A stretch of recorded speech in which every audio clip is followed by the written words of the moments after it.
Paalala muli sa mga gustong magtrabaho abroad, tiyakin na lehitimo ang recruitment agency na inyong kukunin.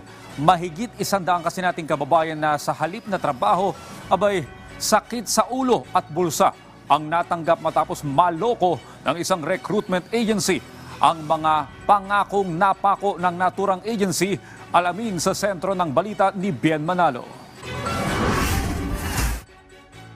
Ilan lamang sila sa mahigit 100 individual na naloko ng Jewels Travel Documentation Service, isang illegal recruitment agency sa Barangay Bago Bantay, Quezon City. Marami sa kanila ay nagmula pa sa malalayong probinsya at agad na napaluwas ng Maynila nang malamang peke ang mga dokumentong ibinigay sa kanila ng kumpanya. Sumugod sila sa tanggapan at dahil sa kaguluhan ay humingi na ng saklolo ang mga opisyal ng barangay sa mga pulis. Karamihan po sa mga naging biktima ay masasabi natin naloko, no? Naloko sila ng mahigit sa umaabot sa 43 million pesos and counting. Kasi we are expecting na may mga darating pa pong ibang mga complainants dito po, bukas po, habang ating po pinaprocess. Ito pong pagsasampangan natin ng reklamo sa piskalya laban sa mga tauhan ng nasabing agency. As usual, no, yung palaging ginagamit na pangluloko ng ating mga kababayan na suspect sa ganitong mga kaso ay ino-offeran yung ating pong mga job applicants ng trabaho sa abroad, kagaya ng trabaho sa Poland, Canada, New Zealand, and Australia.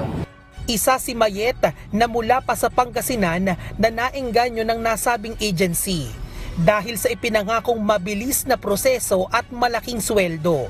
Iniwan ni Mayet ang kanyang trabaho sa Malaysia para sa mas maganda sanang alok na trabaho sa Poland.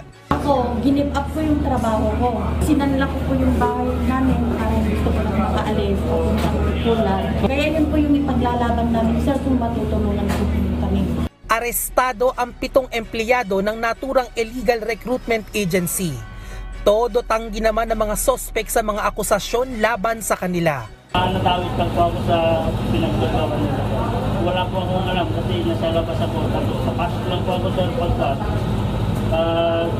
Iinom ng tubig, kakape.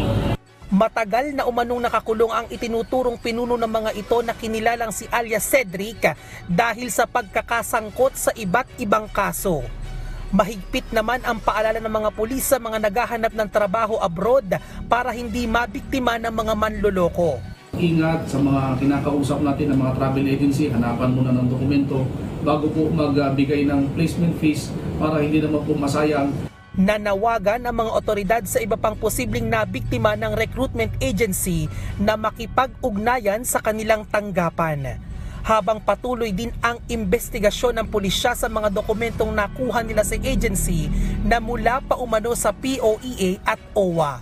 Bien Manalo para sa Bayan.